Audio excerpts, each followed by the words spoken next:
Okay, guys, typical disclaimer here. I may use profanity. If I do, if you're offended by profanity, I thank you for your view, but I'm not going to change. I was born with the ability to use profanities. I will use profanities if I feel and want to. That you've been warned. Hey guys, girls. I have been recently beta testing a game for a company, and the game's name is WarFrame, and it's a little bitchy. It's a little bitching game. I do like it. This is a soft launch beta, which means that they are looking for people to become founders and a few other things. They do update the game constantly to stop anti-hacks. But the best thing about this game, I'll get to how the game plays in a few minutes, but the best thing that I found about this game is you can choose to play it online or you can choose to play it offline. Now, you have to have an actual active internet connection to use their launcher. But once you're in the game, you can disable your internet. That was the game, by the way. You can choose to disable the internet and play single player. And the gameplay is... It reminds me of 3 games that aren't even remotely related to each other. And one of those games is Halo. The way the enemy act is like Halo. They will find anything and everything that they can for cover, which is smart, if you get being attacked by someone. It's a very hack and slashy kind of game that if you've ever played Gun or Vindictus, you'll get used to this. Unlike Vindictus, you can't grab the enemy and punch him and stuff, as far as I know. I've still got the stock Excalibur Warframe. I haven't bought any other Warframes in that yet. But there's a variety of weapons ranging from fully automatic assault rifles to shotguns to sniper rifles. It's got a good melee combat system. If you hit them in the head, you'll do more damage and vice versa and stuff like that. But they also have a foundry system. Now, when I say foundry, you're probably thinking Star Trek. It's not like that. You can't make your own missions and stuff. But what you can make is your own warframes from blueprints, of course, and your own weapons from blueprints. But they still have to get to tweak the cost of how the game plays. I'll probably...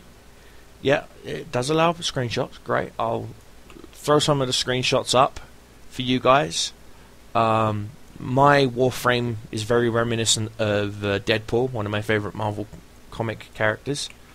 And the game is very unique. It feels if you're an old school first person shooter player like me, then you'll somewhat like this game. But if you like Splinter Cell or Gears of War, you'll love this game because it's always a third person view. There's no first person view aspect to the game.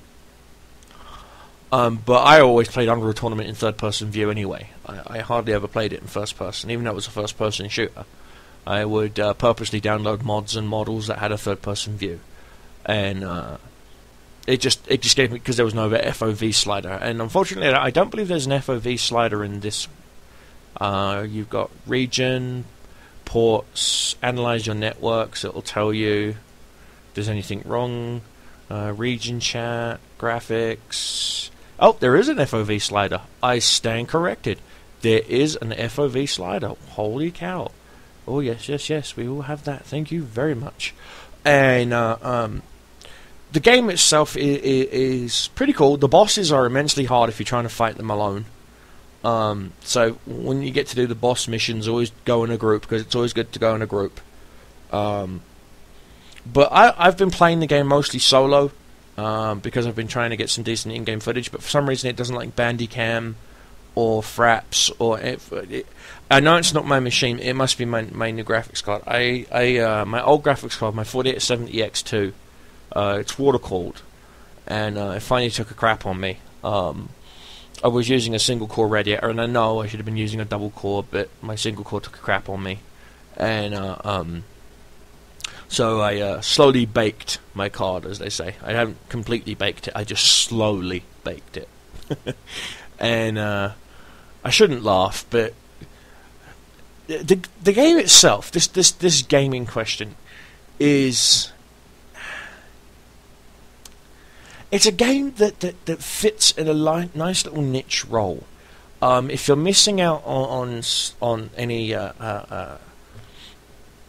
not Siphon Filter, Splinter Cell.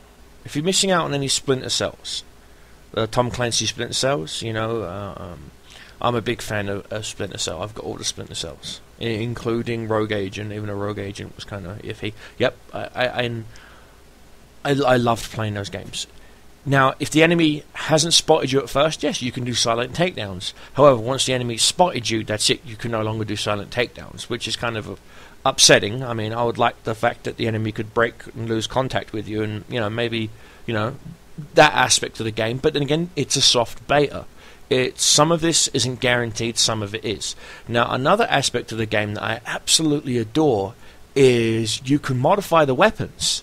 So you can take the stock Mark 1 Batron, which is what I've got, and you can modify it with Vital Sense, plus 10 to crit damage, Speed Trigger, 20% fire rate, Serration, plus 20% overall damage, Ammo Drum, plus 10% ammo maximum ammunition. And you can make the stock gun do as much damage as a level 5, 6, 7, 8 gun. My pistol, my Ladio, the stock pistol, that's got 16% reload, speed, 20% damage, 15% crit chance. I've even got a multi-shot, a 36% fire rate, and a 10% crit damage waiting to go in, but I've got to start using my pistol more. And my Kitana has 7% melee damage and a 10% fire rate, so it swings faster and hits harder. And unfortunately, you can't walk around with your sword drawn, which is something I would really like to do, because in that way you'd get to use it more often. But the mod system is interesting. You can, throughout the missions, pick up mods, and you can even get little sentinels. There's a little following... if you ever played the space game Gradius, you would get little drones that would follow and shoot at your targets. Well, these do basically the same thing. You can have offensive drones, you can have defensive drones, and you can even have healing drones.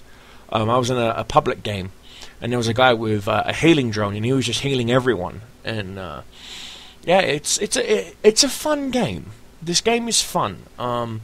When the game comes out, when it actually comes out of beta and it comes into a full-fledged game, I have $40 worth of Ultimate Game Card waiting to go on this game.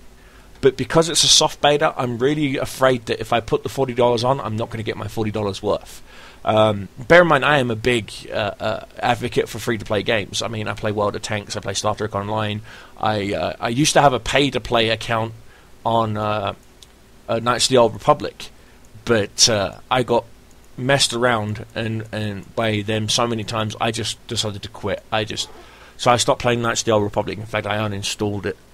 And I still play Guild Wars. I've got Guild Wars 1, all the expansions for Guild Wars 1. I still play that. I haven't played Guild Wars 2 yet. I've got a couple of beta keys for some other games. One of the games I'm hopefully trying to get into the beta on is the new Command & Conquer Online. From what I've been seeing of that just looks so gorgeous. And it's a game that I've been wanting to play for a while. And unfortunately, we're almost at my time limit on my Deceptive Coverage channel, so I'm going to end the podcast here. Guys, check out WarFrame. The link to the website will be in the video description, or in this podcast description. And as always, guys, be honest, play safe, play sane. And if you have a game you want me to review or take a look at, leave me a comment down below. Okay, guys? As always, take care and watch your six. Bye-bye.